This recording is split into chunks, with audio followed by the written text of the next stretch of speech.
कहानी की शुरुआत होती है टोक्यो में, जहां पुलिस एक क्रिमिनल के पीछे पड़ी हुई थी जिसके पोस्टर्स पूरे शहर में लगे थे। वो क्रिमिनल भागता हुआ एक गाड़ी में घुसा और एक लड़की के सर पर बंदूक रखकर उसे गोली मारने की धमकी देने लगा। तभी अचानक उसकी छाती में जबरदस्त दर्द हो गया और कुछ ही पलों में दिल के दौरे से उसकी मौत हो गई। फिर अगले दिन विदेश मंत्री अपने ऑफिस से बाहर निकला तो कई पत्रकारों ने उसे घेर लिया, पर इससे पहले कि वो कुछ कहता उसे भी अचानक दिल का दौरा पड़ गया। वहीं दूसरी ओर एक अपराधी जिस पर कत्ल का इल्जाम था, उसे सबूत न होने पर छोड़ दिया गया, पर जैसे ही वो बरी होकर कोर्ट से बाहर निकला वो भी दिल के दौरे से मारा गया। अगले कुछ दिनों में बहुत सारे अपराधी यूं ही हार्ट अटैक से मरने लगे और कुछ तो जेल के अंदर ही मर गए। जल्द ही पुलिस और मीडिया को समझ आ गया कि ये महज इत्तेफाक तो नहीं हो सकता। इसके पीछे जिसका भी हाथ था उसे कीरा नाम से बुलाया जाने लगा, जिसका मतलब है किलर। कुछ लोग तो कीरा के साथ थे क्योंकि क्रिमिनल्स के मरने से देश में जुर्म कम ही तो हो रहा था, पर कुछ लोगों का कहना था कि किसी भी इंसान को भगवान के काम में दखल देने का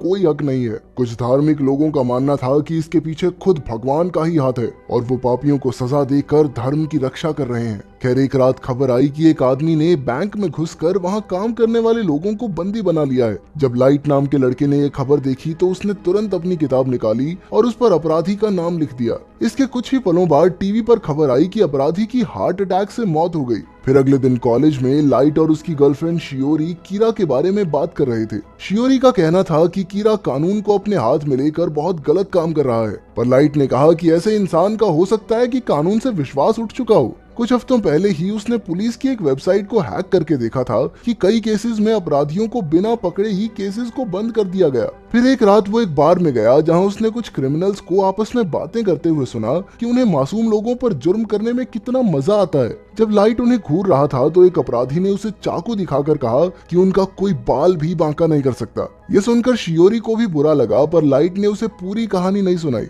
असल में जब लाइट बार से बाहर निकला तो उसने गुस्से में अपनी कानून की किताब कचरे में फेंक दी। तभी अचानक उसकी नजर जमीन पर पड़ी हुई एक किताब पर पड़ी जिसका नाम था डेथ नोट। वो किताब को उठाकर घर ले आया और उसने उसका पहला पन्ना पढ़ा। उस पर लिखा था कि जिसका भी नाम इस किताब में लिखा जाएगा उसकी तुरंत ही मौत हो जाएगी। लाइट को लगा कि ये कोई मजाक होगा, पर तभी उसने टीवी पर एक कातिल का नाम देखा और उसने यूं ही कातिल का नाम किताब में लिख दिया। फिर अगली सुबह उसने अखबार पढ़ा तो उसके होश ही उड़ गए, क्योंकि उस कातिल की मौत हो चुकी थी। पहले तो उसे लगा कि ये महज इत्तेफाक होगा, पर बाद में जब वो सड़क पार कर रहा था तो उसे बार वाले क्रिमिनल्स दिखाई दिए और उसने फिर से किताब को आजमाने का सोचा। उसने क्रिमिनल का नाम किताब में लिख दिया और उसकी आंखों के सामने ही उस लड़के की हार्ट अटैक से मौत हो गई। अब लाइट को विश्वास हो गया कि किताब में लिखी बातें बिल्कुल सच हैं। फिर उसने बाकी के रूल्स पढ़े तो पता चला कि किताब तभी काम करेगी जब लिखने वाले के दिमाग में मरने वाले की एक तस्वीर हो, और अगर नाम लिखने के बाद उसने मौत का कारण नहीं लिखा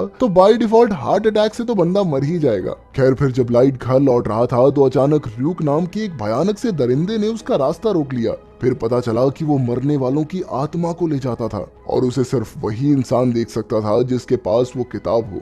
उसने ही ये किताब जमीन पर फेंकी थी क्योंकि वो देखना चाहता था कि इंसान इसका किस तरह से इस्तेमाल करेंगे। ये सुनकर लाइट ने कहा कि वो डेथ नोट की मदद से दुनिया के सारे क्रिमिनल्स को खत्म कर देगा।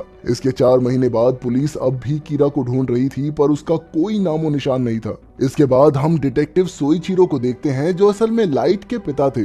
उन्हें कैसे भी करके कीरा तक पहुंचना था, इसीलिए उन्होंने एल नाम के एक जीनियस आदमी से बात की जो सिर्फ लैपटॉप के जरिए बात करता था। एल ने पूरी दुनिया के खुफिया अपराधों पर रिसर्च करके पता लगाया था कि कीरा जापान में ही रहता है। फिर उसे ढूंढने के लिए एल ने एक प्लान बनाया। उधर लाइट ने टीवी पर एक खबर देखी जो पूरी दुनिया में दिखाई जा रही थी। इसमें एक डिटेक्टिव ने यह दावा किया कि उन्हें कीरा के खुफिया सबूत मिल गए हैं। स्क्रीन पर डिटेक्टिव का नाम देखकर लाइट ने तुरंत उसका नाम किताब में लिख दिया और वो उसी पल मर गया। तभी अचानक स्क्रीन पर एल का लोगो आया और उसने कहा कि ये सब उसके प्लान का एक हिस्सा था। जिस आदमी की मौत हुई वो कोई डिटेक्टिव नहीं बल्कि एक अपराधी था, और ये खबर पूरी दुनिया में नहीं बल्कि सिर्फ जापान में ही दिखाई जा रही थी। इस तरह ये तो साबित हो गया कि कीरा जापान में ही रहता था। अंत में एल ने कीरा को धमकी देकर कहा कि वो उसे फांसी की सजा दिलवा कर ही रहेगा। लाइट उससे बदला तो लेना चाहता था, पर ना तो उसे एल का असली नाम पता था और ना ही उसका चेहरा, और इसीलिए वो कुछ नहीं कर सकता था। उधर अगले दिन एल ने पुलिस वालों को अपनी आगे की रिसर्च बताई,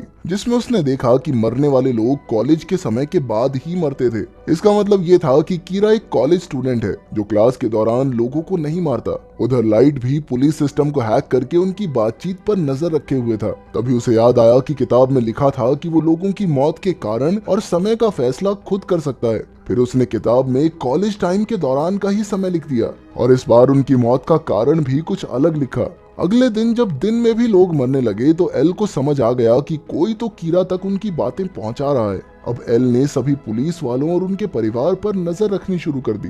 कुछ दिन बाद लाइट र्यूक के साथ कहीं जा रहा था कि उसे एहसास हुआ कि कोई उनका पीछा कर रहा है। र्यूक ने बताया कि ये आदमी 2 दिन से उसका पीछा कर रहा है। कुछ देर बाद लाइट और शियोरी एक बस में बैठे और ये आदमी उनके पीछे बैठ गया। लाइट ने तुरंत उससे पूछा कि वो उसका पीछा क्यों कर रहा है, पर उस आदमी ने इस बात से साफ इनकार कर दिया। तभी अचानक एक आदमी बस में घुसा और उसने बस को हाईजैक कर लिया। लाइट ने देखा कि ये वही अपराधी था जो कुछ दिन पहले जेल से भागा था। लाइट ने तुरंत उसका नाम एक कागज पर लिख दिया। इधर पीछे बैठे आदमी ने कहा कि उसे डरने की कोई जरूरत नहीं है क्योंकि वो FBI से है। उसने लाइट को अपना बैज दिखाया और पता चला कि उसका नाम राय था। तभी अचानक अपराधी ने लाइट के हाथ से कागज छीन लिया तो पता चला कि ये डेथ नोट का ही कागज था। कागज को छूते ही उसे र्यूक दिखाई देने लगा और उसने डर के मारे बंदूक चला दी, पर र्यूक को कुछ नहीं हुआ और अपराधी बस से कूद गया। अचानक वो एक गाड़ी से टकरा गया और उसकी मौके पर ही मौत हो गई। असल में ये सब वैसा ही हुआ था जैसा लाइट ने उस कागज में लिखा था। अब लाइट को ये पता चल चुका था कि पुलिस उस आदमी को ढूंढ रही है जो अंदर की खुफिया जानकारी बाहर पहुंचा रहा है। लाइट राय को मारना चाहता था लेकिन इसका इल्जाम उस पर लगने का काफी खतरा था, इसीलिए उसने इस केस से जुड़े सभी FBI ऑफिसर्स को ढूंढना शुरू कर दिया।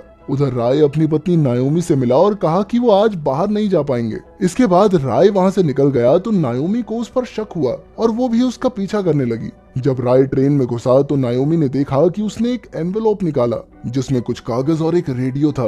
तब लाइट ने दूसरे डब्बे से अपनी आवाज बदलकर राय से कीड़ा बनकर बात की। जब राय ने उसे ये साबित करने को कहा तो लाइट ने राय के साथ बैठे हुए आदमी को मार डाला क्योंकि वो भी एक क्रिमिनल था। फिर लाइट ने राय को धमकी दी कि अगर तुमने मेरी बात नहीं मानी तो मैं ट्रेन में मौजूद हर एक इंसान को मार डालूंगा। आखिरकार राय ने लाइट के कहे मुताबिक अपने लैपटॉप से इस केस के सभी FBI एजेंट्स के नाम निकाले और उनकी तस्वीर देखते हुए उनके नाम कागज पर लिख दिए। उसी पल से सभी FBI एजेंट्स एक एक करके मरने लगे। इधर जैसे ही राय ट्रेन से निकला तो उसे भी दिल का दौरा पड़ गया। तभी नायोमी दौड़कर उसके पास आई पर बहुत देर हो चुकी थी। अंदर लाइट ने मुस्कुराते हुए वो कागज उठाए और पता चला कि ये डेथ नोट के ही कागज थे। उधर पुलिस स्टेशन में सोइचिरो ने सबको बताया कि कीरा उनके एजेंट्स को मारने लगा है। सबकी जान खतरे में थी, इसीलिए सोइचिरो ने सबको बिना सवाल पूछे नौकरी छोड़कर जाने का मौका दिया। ज्यादातर लोग बाहर चले गए और कुछ ही ऑफिसर्स सोइचिरो की मदद करने के लिए रुके। अब मामला बहुत गंभीर था, इसीलिए उन्होंने असलियत में एल से मिलने का फैसला किया। जब वो एल से मिले तो एल तो एक जवान सा लड़का निकला। एल ने बताया कि कीरा अपनी मर्जी से लोगों के मरने का समय और कारण तय करता है, पर इसके लिए उसे लोगों का नाम पता होना चाहिए। इसीलिए अब से एल ने सबको कोड नेम्स इस्तेमाल करने को कहा। फिर एल ने ट्रेन स्टेशन का कैमरा देखा तो उसमें राय मरने से पहले किसी की तरफ इशारा कर रहा था। फिर उसने सभी पुलिस वालों के परिवारों पर एक हफ्ता नजर रखने का फैसला किया। साथ ही हमें पता चला कि नायोमी भी FBI में ही थी और उसने एक समय पर एल के लिए भी काम किया था। वो अपने पति की मौत का बदला चाहती थी, इसीलिए वो खुद छानबीन में जुट गई। जल्द ही उसे बस ड्राइवर से उस दिन बस में हुई घटना के बारे में पता चला। अंत में वो लाइट से मिलने उसके कॉलेज गई, पर लाइट ने कहा कि वो इसके बारे में कुछ नहीं जानता, मगर नायोमी को फिर भी उस पर शक था। जब लाइट घर लौटा तो उसने देखा कि उसने दरवाजे में जो पेंसिल का टुकड़ा लगाया था वो जमीन पर था, यानी कोई तो उसके घर में घुसा है। बाद में उसने र्यूक से कहा कि शायद कोई उसके कमरे से छेड़छाड़ करने गया है। ये बात सच थी क्योंकि एल और पुलिस वाले CCTV कैमरास से उस पर नजर रखे हुए थे। पहले कुछ दिन तो सब ठीक रहा, पर एक दिन एक अपराधी की मौत हो गई और उस वक्त लाइट अपने कमरे में ही था। ये देखकर सोइचिरो ने कहा कि उसका बेटा बिल्कुल बेकसूर है, पर एल ने कहा कि कीरा अपनी मर्जी से मौत का समय तय कर सकता है। कुछ दिन बाद लाइट अपने कमरे में चिप्स खा रहा था कि तभी टीवी पर खबर आई कि एक और अपराधी दिल के दौरे से मारा गया। आखिरकार ये साबित हो गया कि लाइट ने कुछ नहीं किया और मजबूरन एल को उसके कमरे से कैमरास हटवाने पड़े। बाद में लाइट ने र्यूक को बताया कि उसने चिप्स के पैकेट में कागज छुपाकर इस काम को अंजाम दिया।